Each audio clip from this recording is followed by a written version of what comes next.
Assalamualaikum warahmatullahi wabarakatuh.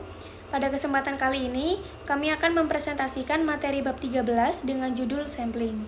Materi ini kami susun berdasarkan sumber utama dari buku Metode Penelitian Kuantitatif UMA Sekarang tahun 2016, serta bimbingan dari dosen pengampu mata kuliah metode penelitian kami, Bapak Vicky Fendi. Harapannya, pemaparan yang kami sampaikan dapat memberikan gambaran yang jelas mengenai topik ini. Pertama-tama, perkenalkan kami dari kelompok 7 yang terdiri dari Alexa Nura Soraya dengan NPM Mahir 164, kemudian Melina Melia Ardi dengan NPM Mahir 171, kemudian Melati Cayaning dengan NPM Mahir 185, dan yang terakhir Faiza Madia Fiddin dengan NPM Mahir 193. Pertama-tama, saya akan menjelaskan tentang mengapa sampling itu sangat penting dalam penelitian. Nah, dalam penelitian, tujuan kita adalah memahami atau menjawab pertanyaan tentang sebuah populasi. Nah, populasi bisa berupa orang, benda, organisasi, atau peristiwa. Namun, seringkali kita tidak bisa atau bahkan mustahil untuk meneliti seluruh populasi. Alasannya bisa karena jumlah populasi terlalu besar, misalnya ratusan ribu atau jutaan orang, atau karena biayanya bisa sangat mahal dan waktunya terlalu lama. Nah, sebagai contoh, sebuah perusahaan yang ingin meneliti daya tahan lampu bolam yang diproduksinya. Nah, apabila semua lampu diuji sampai mati, maka tidak ada satupun lampu yang bisa dijual. Jadi, jelas tidak mungkin meneliti seluruh populasi. Nah, maka dari itu solusinya adalah mengambil sebagian saja, yaitu sampel, yang diharapkan bisa mewakili populasi secara keseluruhan. Nah, sebelum kita masuk lebih dalam, ada beberapa istilah dasar yang perlu kita pahami. Pertama, populasi, yaitu seluruh kelompok yang menjadi fokus penelitian, misalnya semua pekerja dalam satu perusahaan atau semua mahasiswa di satu universitas. Kemudian yang kedua, elemen, yaitu satu anggota dari populasi, contohnya satu orang pekerja. Kemudian yang ketiga, sampel, yaitu sebagian kecil dari populasi yang benar-benar kita pilih untuk diteliti. Kemudian ada istilah sampling unit, yaitu elemen atau kelompok elemen yang tersedia untuk dipilih pada tahap sampling. Misalnya, dalam penelitian rumah tangga, unit samplingnya bisa rumah tangga itu sendiri, bukan individunya. Kemudian yang terakhir adalah subjek, adalah satu anggota dari sampel yang benar-benar menjadi bagian dari penelitian. Nah, dengan memahami istilah-istilah ini, kita bisa lebih jelas melihat bagaimana proses penelitian dilakukan, yaitu dari populasi yang luas, dipersempit menjadi sampel, dan akhirnya diteliti melalui subjek yang dipilih. Nah, sekarang kita masuk ke hubungan antara sampel dan populasi. Saat kita meneliti sampel, data yang kita dapat disebut dengan statistik. Misalnya, kita menghitung rata-rata tinggi badan dari 50 mahasiswa. Nah, nilai ini disebut sebagai sampel mean. Nah, tujuan kita bukan hanya mengetahui rata-rata dari sampel, tetapi untuk memperkirakan rata-rata dari seluruh populasi mahasiswa yang disebut dengan parameter. Jadi, statistik digunakan untuk memperkirakan parameter. Dan ada beberapa istilah di sini. Yang pertama adalah mu, yakni rata-rata populasi. Kemudian yang kedua adalah sigma, yakni standar deviasi populasi. Kemudian yang ketiga adalah sigma squared, adalah varians populasi. Nah, sedangkan dalam sampel, rata-rata ditulis sebagai X bar, standar deviasi sebagai S, dan varians sebagai S squared. Dengan kata lain, statistik dari sampel digunakan sebagai perkiraan parameter populasi. Nah, namun tantangannya adalah bagaimana memastikan bahwa sampel yang kita pilih benar-benar representatif. Nah, representatif artinya sampel mencerminkan kondisi populasi. Nah, kalau kita salah memilih sampel, hasil penelitian bisa sangat melenceng. Misalnya, jika kita ingin meneliti rata-rata tinggi badan mahasiswa, tetapi hanya memilih mahasiswa basket, maka hasilnya pasti lebih tinggi dari rata-rata populasi sebenarnya. Nah, untuk menjelaskan ini, kita bisa melihat distribusi normal. Dalam banyak kasus, data dalam populasi cenderung mengikuti distribusi normal atau kurva lonceng. Misalnya, untuk tinggi badan, sebagian besar orang berada di sekitar rata-rata dan hanya sedikit yang sangat tinggi ataupun sangat pendek. Nah, kalau sampel yang kita ambil cukup besar dan dipilih dengan benar, distribusi sampel juga akan mengikuti pola normal ini. Ini penting karena semakin representatif sampel, semakin dapat dipercaya hasil penelitian kita, dan semakin besar kemungkinan hasilnya bisa digeneralisasi ke seluruh populasi. Generalisasi adalah salah satu tujuan utama penelitian ilmiah. Nah, terakhir saya akan menjelaskan tentang salah satu metode probability sampling yang paling dasar, yaitu simple random sampling atau pengambilan sampel acak sederhana. Nah, dalam metode ini, setiap anggota populasi memiliki kesempatan yang sama untuk dipilih menjadi bagian dari sampel. Misalnya, apabila populasi terdiri dari 1.000 orang dan kita membutuhkan 100 sampel, maka setiap orang memiliki peluang yang sama, yaitu 1:1.000 untuk dipilih. Nah, secara tradisional, metode ini bisa dilakukan dengan menuliskan nama semua anggota populasi di kertas, lalu mengundi seperti undian lotre. Tapi sekarang, metode ini lebih sering menggunakan komputer yang bisa menghasilkan angka acak, sehingga lebih cepat dan lebih praktis. Nah, kelebihan metode ini adalah hasilnya sangat adil, minim bias, dan paling representatif dibandingkan metode lainnya. Oleh karena itulah, simple random sampling sering dianggap sebagai standar emas dalam penelitian kuantitatif. Nah, hasil penelitian dari metode ini biasanya bisa digeneralisasi dengan lebih kuat ke seluruh populasi. Namun ada juga kekurangannya, metode ini membutuhkan daftar populasi yang lengkap dan selalu diperbarui. Kalau populasinya sangat besar, daftar ini bisa sulit atau bahkan tidak mungkin didapatkan. Nah, selain itu, prosesnya bisa mahal dan memakan waktu. Oleh karena itu, dalam praktiknya, peneliti sering memilih metode sampling lain yang lebih efisien walaupun representativitasnya sedikit berkurang. Selanjutnya yaitu pengambilan sampel probabilitas terbatas atau kompleks. Nah, sebagai alternatif dari desain pengambilan sampel acak sederhana, pengambilan sampel probabilitas kompleks atau terbatas itu dapat digunakan. Prosedur pengambilan sampel probabilitas ini menawarkan alternatif yang kadang itu lebih efisien dibanding desain sebelumnya. Efisiensi ditingkatkan karena lebih banyak informasi yang dapat diperoleh untuk ukuran sampel tertentu menggunakan beberapa prosedur pengambilan sampel probabilitas kompleks dibandingkan pengambilan sampel acak sederhana. Nah, berikutnya akan dibahas 5 desain pengambilan sampel probabilitas kompleks yang paling umum. Yang pertama itu adalah pengambilan sampel sistematis. Jadi sampel sistematis ini sampel yang dipilih setiap elemen ke N dari populasi setelah menentukan titik awal secara acak. Jadi contohnya itu misalnya perusahaan ingin meneliti kebutuhan pelatihan karyawan. Populasinya ada 1.000 karyawan. Nah, nanti misalnya ditentukan setiap orang ke 10 dari daftar karyawan itu yang akan dijadikan sampel.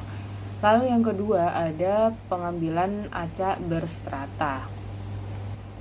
Jadi nanti populasi itu dibagi menjadi beberapa strata atau kelompok yang homogen secara internal tapi heterogen antar stratanya. Dan dari setiap strata itu dipilih sampel secara acak digunakan ketika ada subkelompok dengan karakteristik berbeda, misalnya kayak jabatan, usia, dan pendapatan.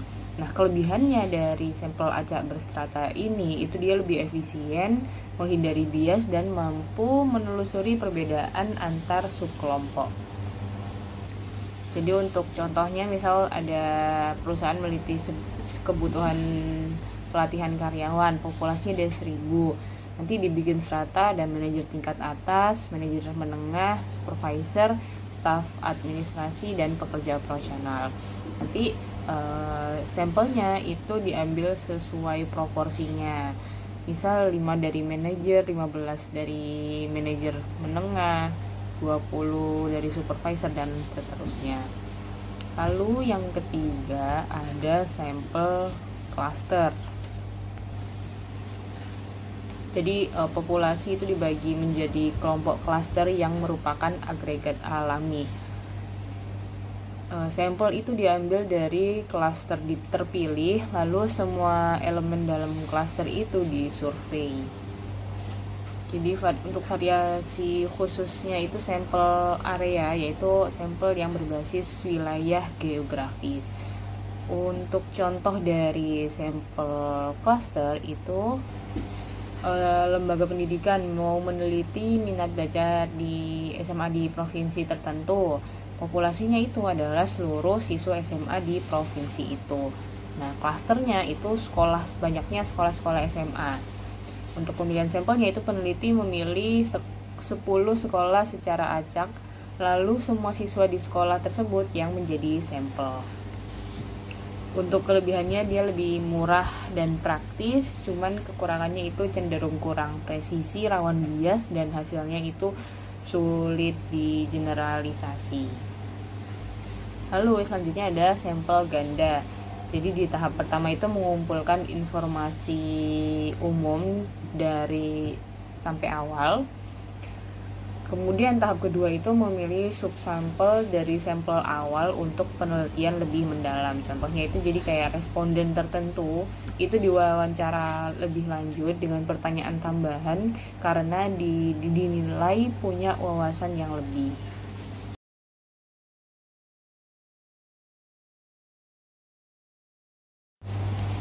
Baik, selanjutnya mengenai sampling non-probabilitas, yaitu metode pengambilan sampel di mana elemen populasi itu tidak memiliki peluang yang sama atau peluang tertentu untuk dipilih.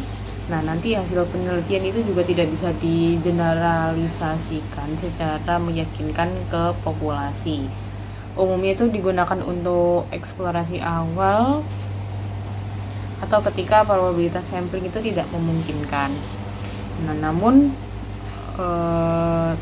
pengambilan sampel itu terkadang pengambilan sampel non probabilitas itu merupakan satu-satunya cara untuk memperoleh data. Beberapa rencana pengambilan sampel non probabilitas itu lebih andal daripada yang lain dan dapat memberikan beberapa petunjuk penting untuk informasi yang berpotensi bermanfaat terkait populasi. Untuk jenis sampling non probabilitas di sini ada dibagi jadi dua, yaitu convenience sampling, di mana mengambil sampel dari orang yang mudah diakses atau bersedia untuk memberikan informasi. Nah, untuk kelebihannya itu cepat, murah, dan mudah. Cuma kekurangannya itu rawan bias dan tidak representatif. Biasanya itu cocok untuk di fase eksplorasi awal penelitian. Lalu yang kedua ada purposive sampling. Jadi pemilihan responden yang dilakukan secara sengaja karena memenuhi kriteria tertentu atau punya informasi yang dibutuhkan. Contohnya itu judgment sampling, yaitu memilih individu yang dianggap paling tepat atau ahli untuk memberikan informasi. Contohnya itu hanya eksekutif wanita puncak yang diwawancarai untuk meneliti hambatan karir wanita. Nah, kelebihannya itu datanya lebih relevan dan karena langsung dari pakarnya. Cuman kekurangannya itu tidak bisa digeneralisasi. Lalu yang bagian yang kedua dari purposive sampling ada kuota sampling. Jadi menetapkan kuota proporsional dari subkelompok populasi. Jadi respondennya ini dipilih secara non-acak sesuai kuota. Contohnya, jika pekerja itu terdiri dari 60% kerah biru dan 40% kerah putih, maka dari 30 sampelnya itu terdiri dari 18 pekerja biru dan 12 pekerja putih. Nah, kelebihannya itu memastikan subkelompok terwakili, mudah dan hemat biaya. Cuman kekurangannya tetap non-acak, jadi hasilnya itu akan kurang representatif. Dan biasanya ini banyak digunakan di lingkungan heterogen. Misalnya riset tentang etnis, gender, latar belakang kerja, dan lain-lain. Selanjutnya ada intermezzo, contoh desain sampling tertentu akan tepat. Nah, yang pertama ada pengambilan sampel acak sederhana. Di sini desain pengambilan sampel ini paling baik jika digeneralisasi temuan ke seluruh populasi merupakan tujuan utama penelitian.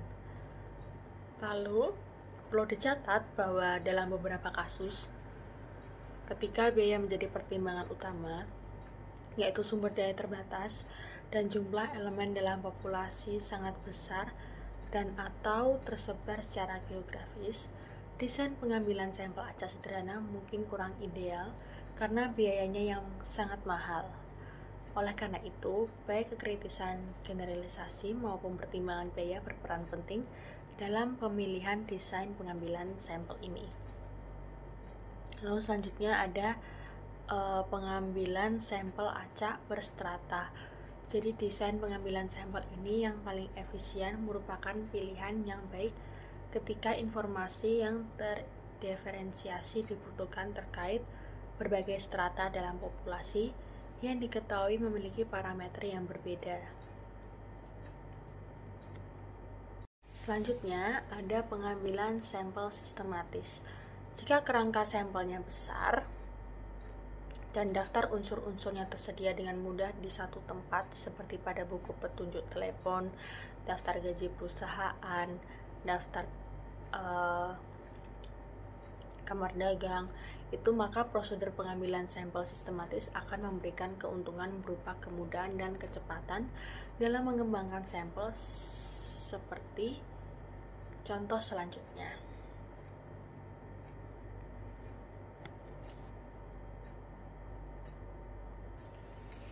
Selanjutnya ada pengambilan sampel cluster. Di sini, desain pengambilan sampel ini tuh paling berguna ketika sekelompok orang heterogen akan diteliti pada satu waktu. Selanjutnya ada pengambilan sampel area.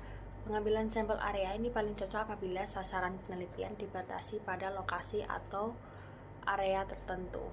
Lalu ada pengambilan sampel ganda.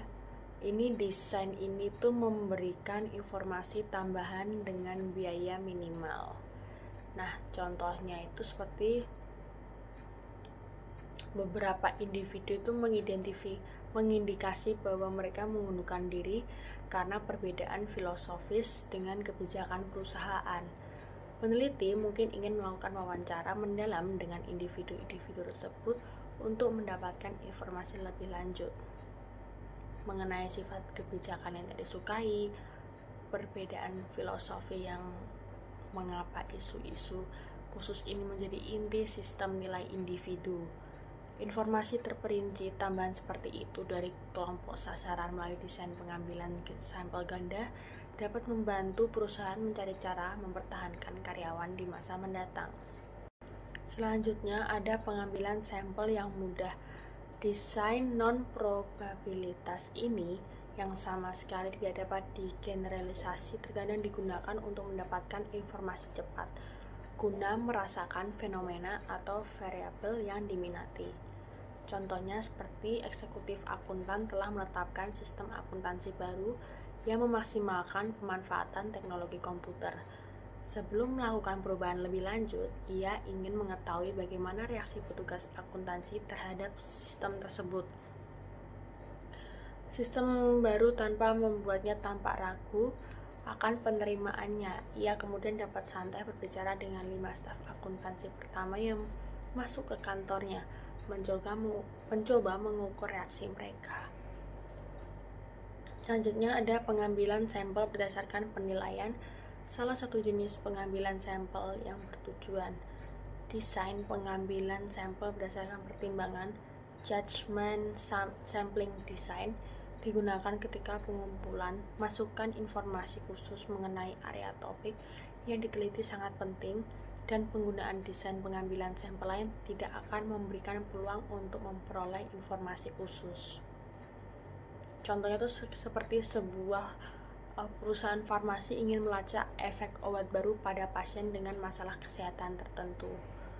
Perusahaan kemudian menghubungi individu tersebut dan dengan sekelompok pasien yang secara sukarela menyetujui menguji obat tersebut.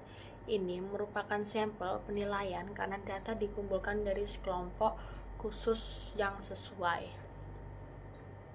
Selanjutnya ada pengambilan sampel kuota. Jenis kedua dari pengambilan sampel bertujuan. Desain pengambilan sampel ini memungkinkan penyertaan semua kelompok dalam sistem yang diteliti.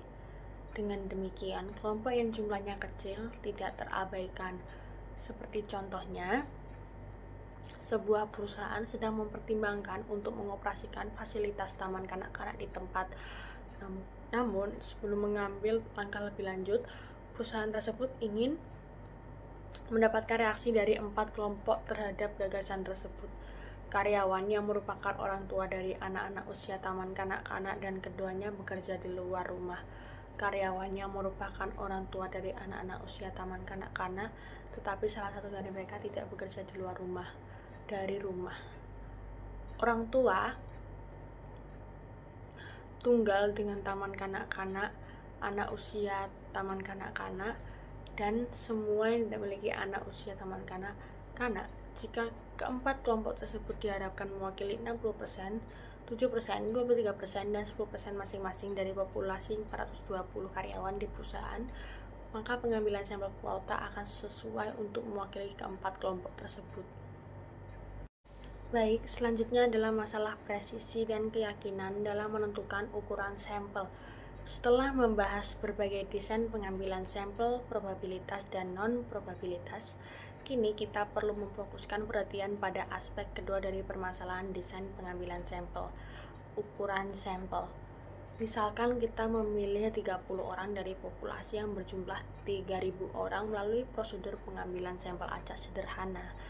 Akankah kita mampu menggeneralisasi temuan kita populasi tersebut dengan keyakinan, karena kita telah memilih desain probabilitas yang memiliki generalisasi paling tinggi? Berapa ukuran sampel yang dibutuhkan untuk membuat generalisasi yang cukup presisi dengan keyakinan? Apa arti presisi dan keyakinan? Isu-isu ini akan kita bahas bareng-bareng. Sampel yang reliable dan valid seharusnya memungkinkan kita untuk menggeneralisasi temuan dari sampel ke populasi yang sedang diselidiki. Dengan kata lain, statistik sampel harus berupa estimasi yang reliable dan mencerminkan parameter populasi sedekat mungkin dalam margin kesalahan yang sempit. Jadi yang pertama ada presisi. Presisi mengacu pada seberapa dekat estimasi kita dengan karakteristik populasi yang sebenarnya. Biasanya kita memperkirakan parameter populasi berada dalam suatu rentang berdasarkan estimasi sampel. Lalu, presisi merupakan fungsi dari rentang variabilitas dalam distribusi sampling rata-rata sampel. Artinya, jika kita mengambil sejumlah sampel yang berbeda dari suatu populasi dan mengambil rata-rata masing-masing sampel tersebut, biasanya kita akan menemukan bahwa semua perbedaan berdistribusi normal dan memiliki dispersi yang terkait dengannya. Semakin kecil dispersi atau variabilitas ini, semakin besar probabilitas rata-rata sampel akan lebih dekat dengan rata-rata populasi. Lalu, poin penting lainnya adalah semakin kecil variasi dalam populasi, semakin kecil pula kesalahan bakunya, yang pada gilirannya menyiratkan bahwa ukuran sampel tidak perlu besar. Dengan demikian, variabilitas yang rendah dalam populasi membutuhkan ukuran sampel yang lebih kecil. Singkatnya, semakin kita ingin hasil sampel kita mencerminkan karakteristik populasi, semakin tinggi presisi harus kita capai. Semakin tinggi presisi yang dibutuhkan, semakin besar ukuran sampel yang dibutuhkan, terutama ketika variabilitas dalam populasi itu sendiri besar.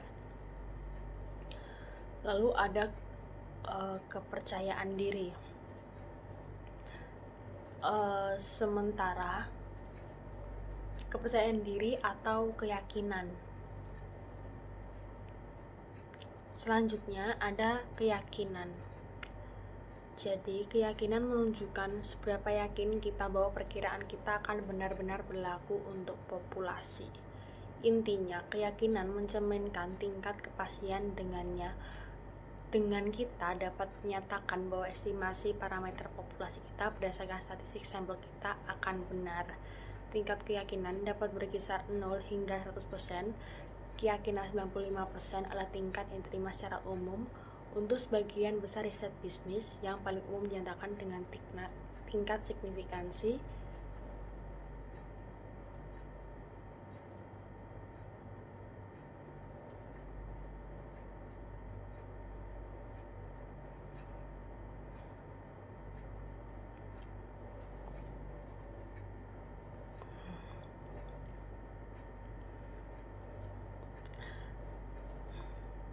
Lalu selanjutnya ada data sampel, presisi, dan keyakinan dalam estimasi. Presisi dan keyakinan merupakan isu penting dalam pengambilan sampel karena ketika kita menggunakan data sampel untuk menarik inferensi tentang populasi, kita berharap untuk mendapatkan hasil yang cukup tepat sasaran dan memiliki gambaran tentang tingkat kemungkinan kesalahan. karena estimasi titik tidak memberikan ukuran kemungkinan kesalahan kita. Melakukan estimasi interval untuk memastikan keakuratannya relatif. Estimasi parameter populasi. Statistik yang memiliki distribusi yang sama dengan distribusi sampling rata-rata digunakan dalam prosedur ini, biasanya statistik AZ atau AT. Baik, materi berikutnya masih pada bagian issues of precision and confidence in determining sample size. Yang keempat itu adalah pertukaran antara keyakinan dan ketepatan. Nah, jika kita menginginkan presisi yang lebih tinggi atau keyakinan yang lebih tinggi, atau bahkan keduanya, ukuran sampel itu perlu ditingkatkan, kecuali tentu saja terdapat variabilitas yang sangat kecil dalam populasi itu sendiri. Namun, jika ukuran sampel atau N itu tidak dapat ditingkatkan, apapun alasannya, maka dengan alasan yang sama, N itu satu-satunya cara untuk mempertahankan tingkat presisi yang sama adalah dengan mengabaikan keyakinan yang kita miliki untuk memprediksi estimasi kita. Artinya, kita itu mengurangi tingkat keyakinan atau kepastian estimasi kita. Nah, oleh karena itu, peneliti itu perlu mempertimbangkan setidaknya ada 4 aspek saat membuat keputusan tentang ukuran sampel yang diperlukan untuk melakukan penelitian. Yang pertama itu adalah seberapa besar presisi yang benar-benar dibutuhkan dalam memperkirakan karakteristik populasi yang diminati, yaitu apa batas kesalahan yang diizinkan. Kemudian yang kedua itu adalah seberapa besar kepercayaan yang benar-benar dibutuhkan, yaitu seberapa besar peluang dan dapatkah kita mengatasi kesalahan saat memperkirakan parameter populasi tersebut. Kemudian yang ketiga adalah sejauh mana ada variabilitas dalam populasi pada karakteristik yang diselidiki. Dan yang keempat itu adalah apakah cost atau cost benefit analisis ini dalam peningkatan ukuran sampel. Kemudian materi berikutnya mengenai data sampel dan pengujian hipotesis. Nah, data sampel itu juga dapat digunakan untuk menguji hipotesis tentang nilai populasi. Alih-alih hanya mengestimasikan nilai populasi, prosedur pengujian ini itu menggabungkan informasi yang sama seperti dalam estimasi interval. Nah, tetapi tujuan dibalik kedua metode ini agak berbeda. Nah, pertama-tama yang harus kita lakukan itu adalah menetapkan hipotesis 0, kemudian menetapkan hipotesis alternatif. Lalu, untuk menentukan bahwa hipotesis alternatif kita ini diterima itu dapat dilakukan dengan mengonversi selisih rata-rata sampel menjadi t-statistik dan melihat apa probabilitas adalah menentukan t dari nilai tersebut, atau distribusi memiliki probabilitas yang diketahui yang melekat padanya. Nah, dengan demikian, data sampel itu dapat digunakan tidak hanya untuk memperkirakan parameter populasi, tetapi juga untuk menguji hipotesis tentang nilai populasi, korelasi populasi, dan juga sebagainya. Selanjutnya, mengenai ukuran sampel. Nah, ukuran sampel ini ada beberapa elemen. Yang pertama itu menentukan ukuran sampel. Nah, ukuran sampel itu ditentukan oleh tingkat presisi dan keyakinan yang diinginkan. Kemudian yang kedua itu adalah ukuran sampel dan kesalahan tipe 2. Nah, ukuran sampel yang terlalu besar itu dapat menjadi masalah karena kita rentan melakukan kesalahan tipe 2. Dengan ukuran sampel yang terlalu besar, bahkan hubungan yang lemah, misalnya seperti korelasi 0,10 itu antara dua variabel dapat mencapai tingkat yang signifikan. Dan kita akan cenderung percaya bahwa hubungan signifikan yang ditemukan dalam sampel tersebut itu memang berlaku untuk populasi, padahal kenyataannya itu mungkin tidak demikian. Dengan demikian, ukuran sampel yang terlalu besar maupun terlalu kecil itu tidak akan membantu proyek penelitian. Lalu yang ketiga itu adalah signifikansi statistik dan praktis. Nah, hal lain yang perlu dipertimbangkan, bahkan dengan ukuran sampel yang tepat, adalah apakah signifikansi statistik itu lebih relevan daripada signifikansi praktis. Nah, yang keempat itu adalah aturan praktis untuk menentukan ukuran sampel. Nah, ada beberapa aturan praktis. Yang pertama itu adalah ukuran sampel yang lebih besar dari 30 dan kurang dari 500 sesuai untuk sebagian besar penelitian. Lalu kemudian yang kedua ada bila sampel akan dipecah menjadi subsampel, misalnya laki-laki atau perempuan, junior atau senior, dan sebagainya. Ukuran sampel itu minimal diperlukan 30 untuk setiap kategori. Selanjutnya yang ketiga adalah dalam penelitian multivariat, termasuk analisis regresi berganda, ukuran sampel itu harus beberapa kali, dan sebaiknya 10 kali atau lebih besar dari jumlah variabel dalam penelitian. Yang keempat itu adalah untuk penelitian eksperimen sederhana dengan kontrol eksperimen yang ketat, pasangan yang cocok, dan sebagainya. Itu contohnya. Penelitian yang berhasil itu dimungkinkan dengan sampel berukuran sekecil 10 hingga 20. Lalu, yang kelima, mengenai elemen yang kelima dari ukuran sampel itu mengenai efisiensi dalam pengambilan sampel. Nah, efisiensi dalam pengambilan sampel itu dapat dicapai ketika untuk tingkat presisi tertentu, kesalahan standar, ukuran sampel dapat dikurangi, atau untuk ukuran sampel tertentu, tingkat presisi itu dapat ditingkatkan. Nah, ada beberapa desain pengambilan sampel probabilitas lebih efisien daripada yang lain, di mana rencana pengambilan sampel acak berstrata seringkali itu merupakan yang paling efisien. Dan desain pengambilan sampel acak berstrata yang tidak proporsional telah terbukti lebih efisien daripada desain pengambilan sampel proporsional dalam banyak kasus.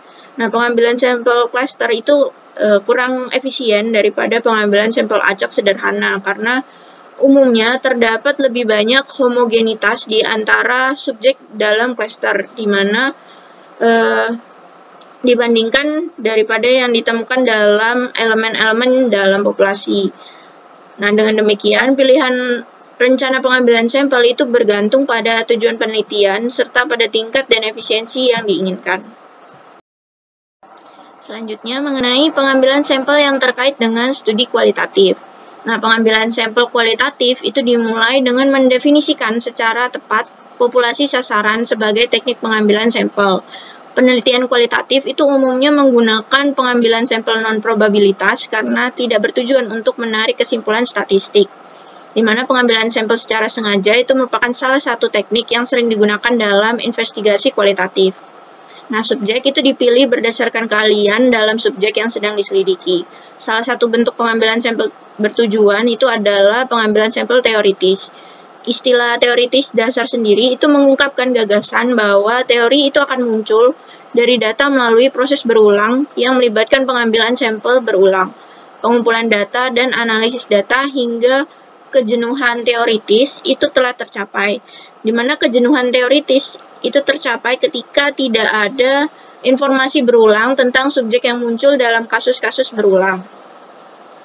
Nah, aturan umum dalam penelitian kualitatif itu adalah kita itu terus melakukan pengambilan sampel hingga kita tidak lagi menemukan informasi baru atau wawasan baru. Nah, perlu dicatat juga bahwa ukuran sampel itu setidaknya sebagian akan bergantung pada heterogenitas populasi. Lalu mengenai implikasi manajerial. Nah, pemahaman akan desain dan ukuran sampel itu akan membantu manajer memahami alasan peneliti menggunakan metode penelitian sampel tertentu. Nah, pemahaman ini itu juga akan mempermudah pemahaman tentang implikasi biaya dari berbagai desain, serta pertimbangan antara presisi dan keyakinan terhadap biaya. Hal ini itu memungkinkan manajer memahami risiko yang mereka ambil dalam menerapkan perubahan berdasarkan hasil studi penelitian. Baik, sekian video presentasi kelompok kami mengenai sampling. Jika ada salah kata kami mohon maaf. Wassalamualaikum warahmatullahi wabarakatuh.